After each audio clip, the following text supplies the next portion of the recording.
Assalamualaikum warahmatullahi wabarakatuh. Welcome to my channel, The Raffi Style. Oke, teman-teman, kali ini saya akan membahas tentang perbedaan dengan resistor bersama dengan kapasitor ya. Sebenarnya sangat simpel sekali ya. Saya sudah jelaskan terlebih dahulu. Jadi kita harus memahami tentang fungsi dari sebuah resistor atau kapasitor. Oke, kita harus tahu terlebih dahulu kapasitor itu dia sebagai apa ya? Sebagai apa? Ya, sebagai kalau saya sih, jadi kita gampang sekali untuk mengetahui keberadaan dari ampermeter ini ya, keberadaan dari ampermeter ini untuk membedakan yang mana resistor, yang mana kapasitor ya. Ya, saya sudah jelaskan di sebelumnya ya, sifat dan bentuk ya, maupun yang punya kutub gitu ya, yang mana yang punya kutub positif dan negatif.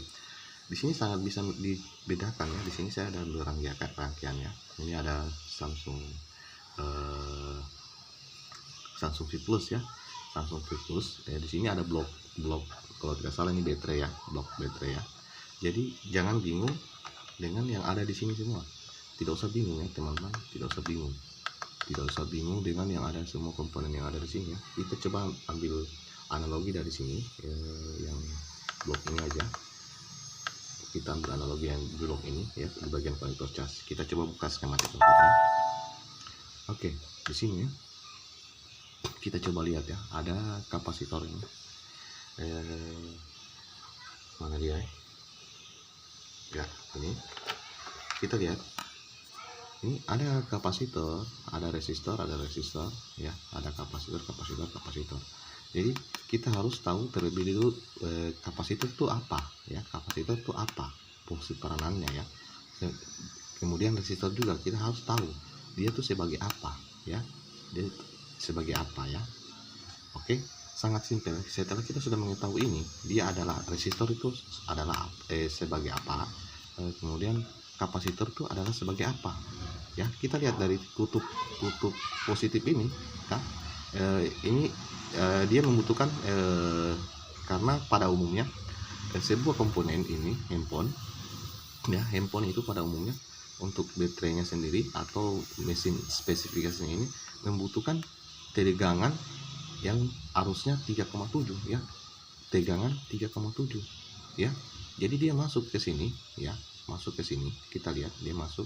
Ini dioda enggak usah ini ya, ini adalah dioda. Dioda jarang rusak ya. Tapi kita di sini membedakan tentang penjelasan resistor dan kapasitor ya. Kita lihat dia masuk, arusnya masuk ya, masuk ya. Tapi kita harus tahu ya, ini peranannya sebagai apa, sebagai apa ya, peranannya sebagai apa ya, seperti itu ya. Jadi untuk lebih mudahnya ini lagi, saya akan coba ini adalah bahasa ini ya, bahasa elektronik ya. Saya coba akan lebih mempermudahkan lagi, coba ke sini ya, ke sini. Coba saya mempermudahkan lagi. Tapi coba di sini ya. Oke. Sebentar, saya belum analogi, kita di sini saya dulu ya. Karena sebelumnya saya sudah jelaskan ya. Simpel sekali ya, simpel sekali. Dari artinya saja resistor ya, arti daripada resistor ini kita sudah tahu ya, dia mempunyai kutub positif ya, kutub positif yang harus diterima ya sesuai spesifikasi dari handphone ini ya. Pada umumnya kan 3,7 volt ya, pada umumnya 3,7 volt. Setelah kita memberikan memasukkan aliran listrik ke sini ya, otomatis listrik itu akan mengalir ya, sesuai peranan dari kapasitor sendiri ya. Sedangkan kapasitor fungsinya untuk apa, saya sudah jelaskan di video sebelumnya ya. Dia fungsinya ini ya, untuk mengantarkan ini tegangan ini ya, arus 3,7 volt ya, yang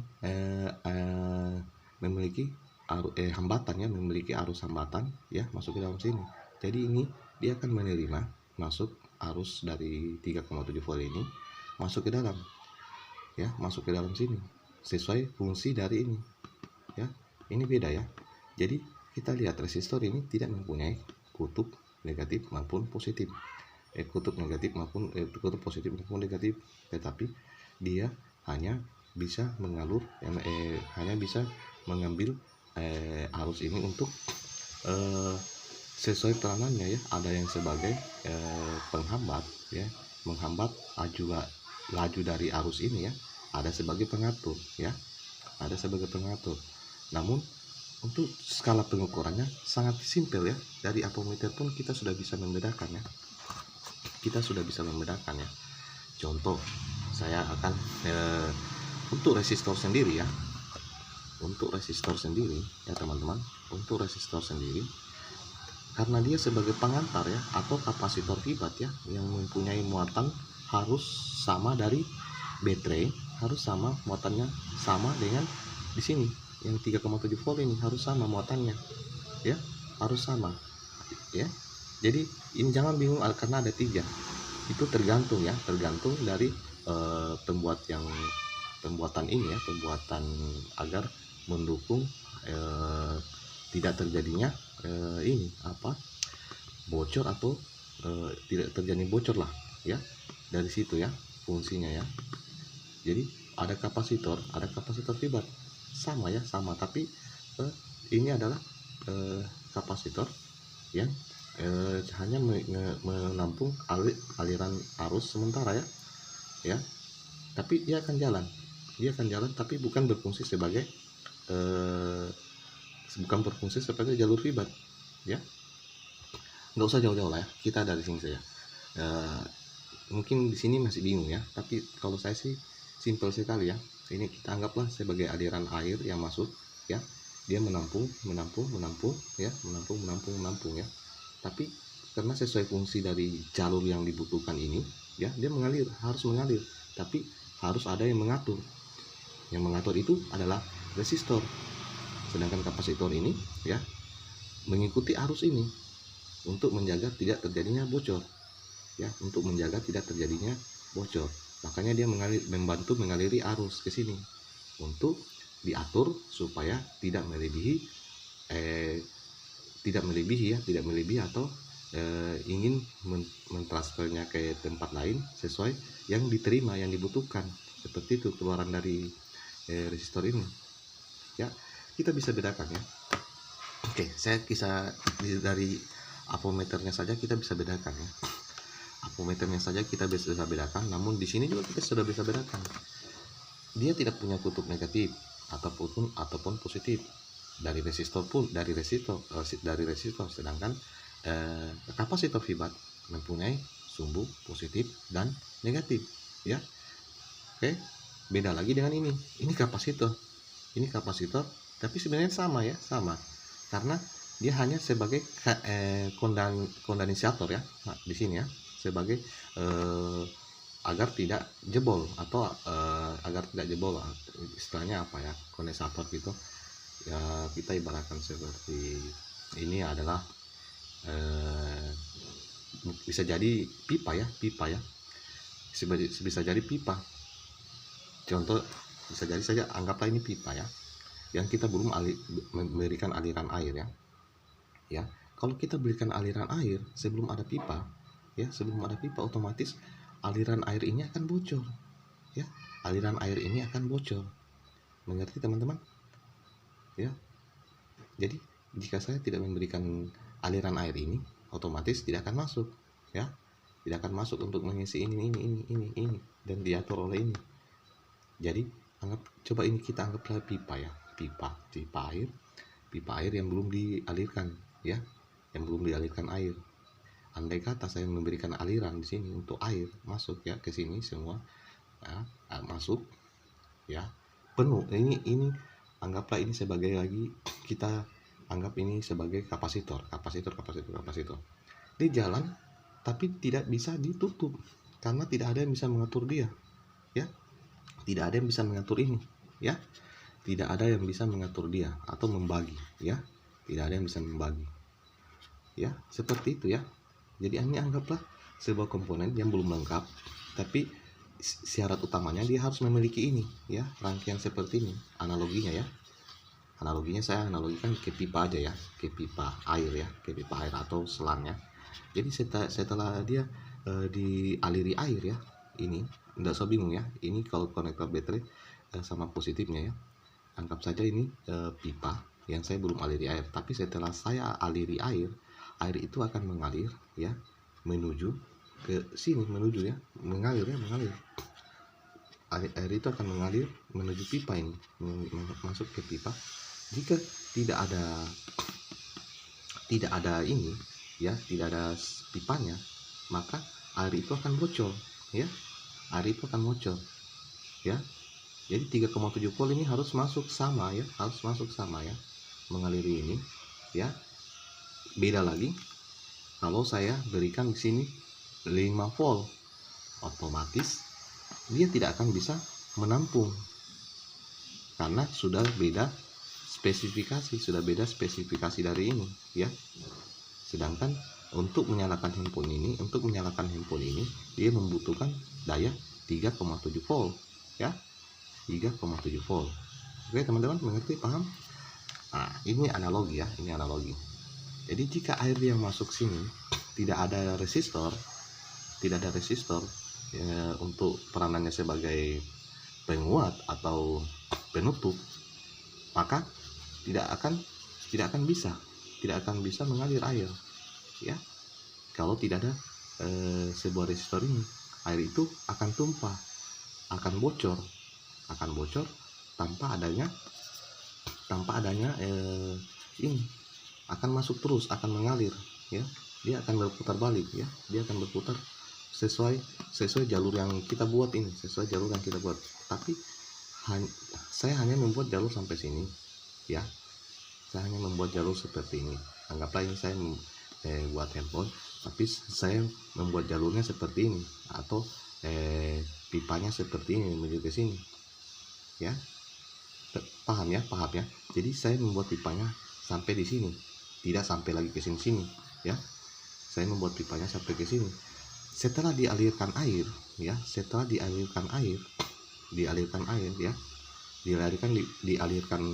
aliran listrik ya, masuk ke dalam sini atau air ya.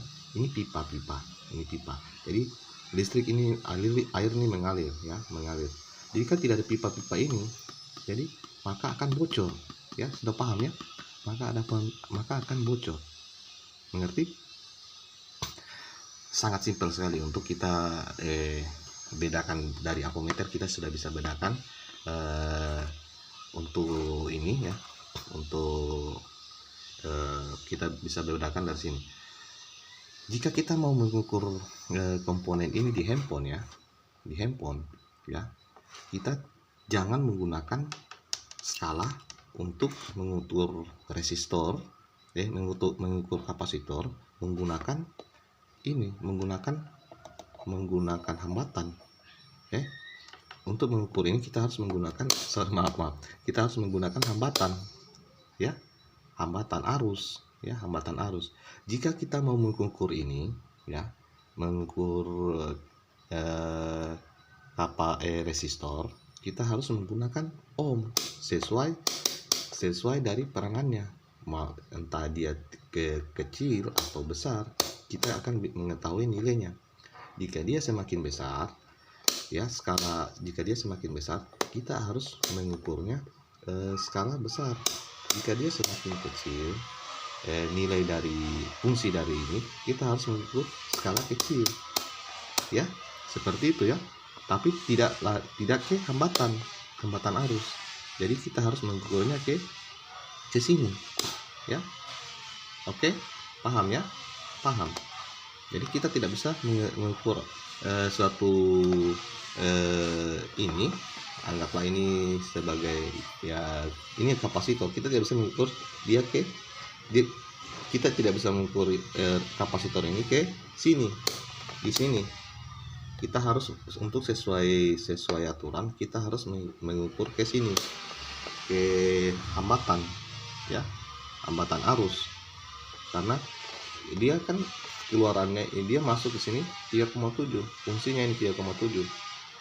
sebelumnya saya sudah jelaskan ya, dia mempunyai kutub positif dan negatif untuk kapasitor sendiri, dan komponen ini sering rusak ya, kebanding ini ya, ini jarang sekali rusak.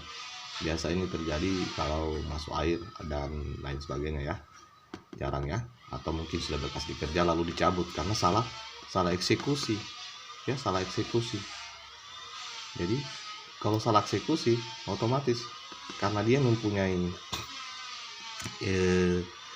nilai yang sudah diatur ya, nilai yang sudah diatur untuk dikeluarkan ya, nilai yang sudah diatur ya. Ini juga nilai yang sudah diatur, dia mempunyai nilai entah itu nanti dia masuk ke sini keluarannya begitu berapa ya. Beda dengan ini, dia hanya mengantarkan ini yang aliran air 3,7 ya. Jadi paham ya. Anggap coba teman-teman berpikir di ini aja biar mudah ya, di keran air ya, keran air. Jika tidak ada keran di depan ini, ya, jika tidak ada keran di depan ini, maka aliran air itu akan mengalir terus ke sini hingga penuh, hingga tumpah ya, hingga tumpah airnya gitu ya. Tidak ada yang ngatur ya, tidak ada yang ngatur kalau ini tidak ada. Itu adalah resistor. Ini adalah resistor. Jika ini tidak ada, maka aliran air akan masuk ke pipa-pipa ini ya, akan masuk aliran airnya akan masuk terus mengaliri jalur ini, pipa ini ya. Karena saya gambarnya seperti ini, otomatis aliran air itu akan masuk seperti ini di pipa-pipa ini sesuai kondensator yang saya pasang. Seperti itu ya. Sangat simpel, tadi saya sudah jelaskan di sini. Ini untuk resistor sendiri pengukurannya, kalau dia bernilai muatan yang skalanya besar, kita harus menggunakan pengukuran ohm ya, ohm. Ada yang dari besar ke kecil. Jadi teman-teman, jika dia tidak, pada saat teman-teman konekkan tidak memiliki nilai, teman-teman kecilkan lagi, lebih kecilkan biar kita bisa tahu ya, kita bisa tahu untuk dia nilainya berapa ya, begitu ya. Jadi semakin besar ohmnya, semakin besar skalanya ini ya, ini kan skala ohm ya, semakin besar atau semakin kecil kita bisa memberi contoh. Saya kasih gini ya, saya cek semakin kecil, semakin besar ininya, lalu kita cek begini tidak ada nilainya, maka kita akan turunkan skala kecilnya, yang penting arahkan ke skala ohm. Seperti itu jika kita mengukur tidak ada nilai, padahal sebenarnya dia masih ada nilai. Untuk lebih jelasnya ini ya, lebih bagusnya kita lepas dulu, baru kita bisa menentukan nilainya ya. Oke, seperti itu. Sekian dan terima kasih ya. Jika mungkin belum paham bisa ditanya-tanya ke kolom komentar. Semoga bermanfaat. Saya ucapkan terima kasih sudah menonton. Oke, wassalamualaikum warahmatullahi wabarakatuh. Oke.